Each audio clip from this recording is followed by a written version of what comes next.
Bismillahirrahmanirrahim. Assalamualaikum warahmatullahi wabarakatuh. Perkenalkan, nama saya Eka Gusti Agung, NIM akhir 117, akan menjawab soal UTS dengan melalui video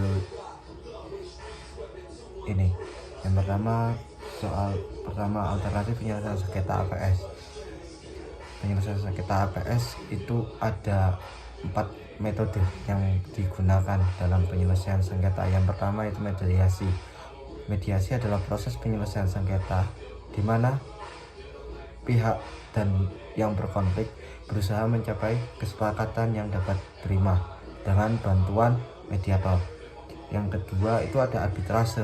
Penyelesaian sengketa di mana pihak-pihak yang berkonflik menyerahkan penyelesaian sengketa kepada satu atau beberapa arbiter yang mengeluarkan bantuan yang mengikat. Yang ketiga negosiasi, yaitu negosiasi salah satu metode yang digunakan pihak-pihak yang berkonflik untuk mencapai kesepakatan tanpa bantuan orang ketiga. Dan yang keempat yaitu konsiliasi, yaitu menggunakan pihak ketiga yang netral dalam menyelesaikan sengketa guna mendapatkan sebuah kesepakatan. Untuk yang soal nomor 2 yaitu perbedaan mekanisme penyelesaian sengketa, yaitu ada litigasi dan non litigasi. Litigasi yaitu penyelesaian sengketa yang dilaksanakan di pengadilan. Penyelesaian tersebut ditentukan oleh keputusan hakim berdasarkan hukum yang berlaku. Kalau non litigasi yaitu proses penyelesaian sengketa di luar pengadilan. Ya, seperti dengan soal nomor 1 yaitu adanya mediasi, negosiasi, konsiliasi, dan arbitrase. Itu salah satu metode non litigasi yang digunakan dalam penyelesaian sengketa. Dan untuk yang selanjutnya yaitu tahapan dan tata cara mediasi, yaitu ada 6 cara. Yang pertama persiapan, yaitu pemilihan mediator, penyampaian pernyataan, klaim, dan penjadwalan pertemuan. Jadi sebelum dilaksanakannya mediasi, kita perlu menyiapkan hal-hal yang diperlukan dalam berjalannya sebuah mediasi tersebut. Yaitu yang selanjutnya setelah persiapan, maka adanya pertemuan pembukaan, yaitu pertemuan pertama antara mediator dengan pihak yang berkonflik. Mediator akan menjelaskan aturan dan proses mediasi kepada pihak-pihak yang berkonflik. Yang ketiga yaitu penjelasan posisi. Penjelasan posisi di sini setiap pihak menyampaikan pandangannya tentang masalah yang ada. Jadi ketika ada pihak yang berkonflik, maka dari salah satu pihak dan pihak yang lain saling menjelaskan permasalahan yang terjadi. Dan yang keempat yaitu penyelidikan. Setelah penjelasan posisi, maka adanya penyelidikan. Nah, penyelidikan ini mediator akan menggali lebih dalam masalah-masalah untuk yang dijelaskan dan dijabarkan oleh pihak-pihak berkonflik untuk mencari solusi. Jadi hasilnya adalah penjelasan posisi. Dari penjelasan posisi itu akan menimbulkan sebuah gambaran untuk mediator mendapatkan solusi-solusi yang untuk menyelesaikan sengketa tersebut. Yang selanjutnya dari yang kelima, penyusunan kesepakatan. Jadi ketika setelah penyelidikan dan berdialog antara pihak-pihak berkonflik, maka ketika menemukan sebuah kesepakatan dan kesepakatan itu saling menguntungkan, maka pihak-pihak bekerja sama dengan bantuan mediator untuk mencapai kesepakatan saling menguntungkan. Jadi di sini mediator mewadahi, memberikan fasilitas untuk pihak-pihak yang berkonflik itu dapat menemukan sebuah kesepakatan yang saling menguntungkan dalam penyelesaian sengketa tersebut. Penutupan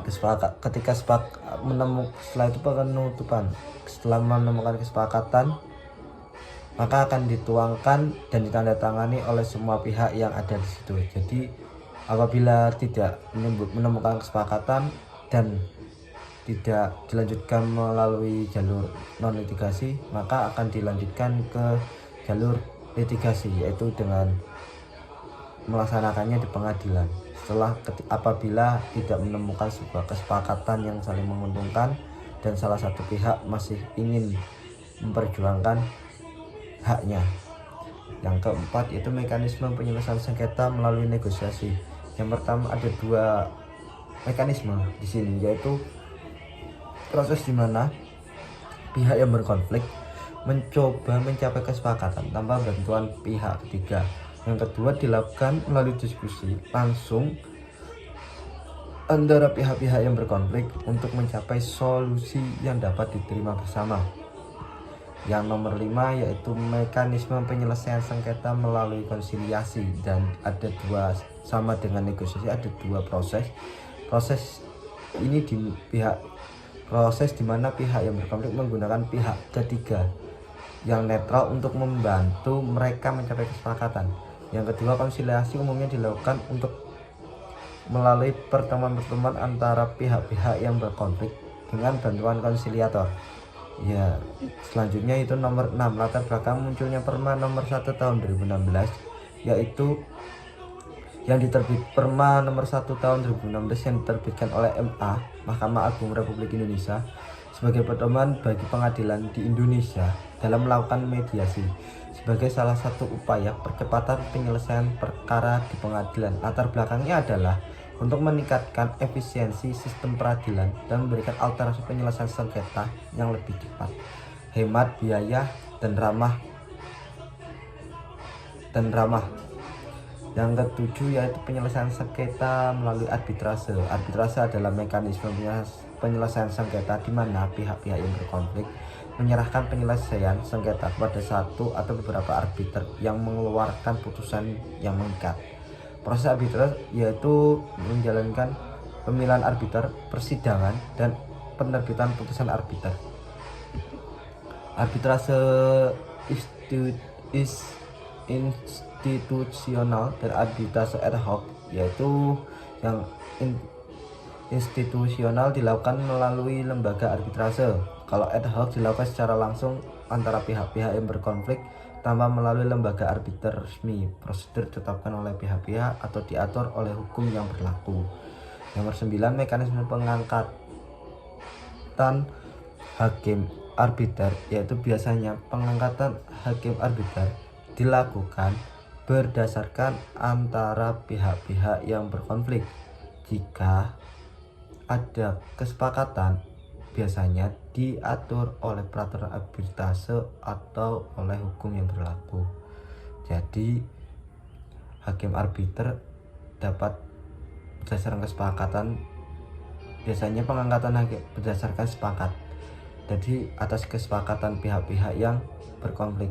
Apabila salah satu pihak tidak sepakat, maka hakim tersebut perlu diganti. Makanya ketika penyelesaian konflik yang menggunakan jalur non litigasi, yang salah satunya mediasi atau arbitrase juga, itu perlu kesepakatan sebagai kesepakatan dari dua belah pihak untuk penyelesaian sengketa tersebut.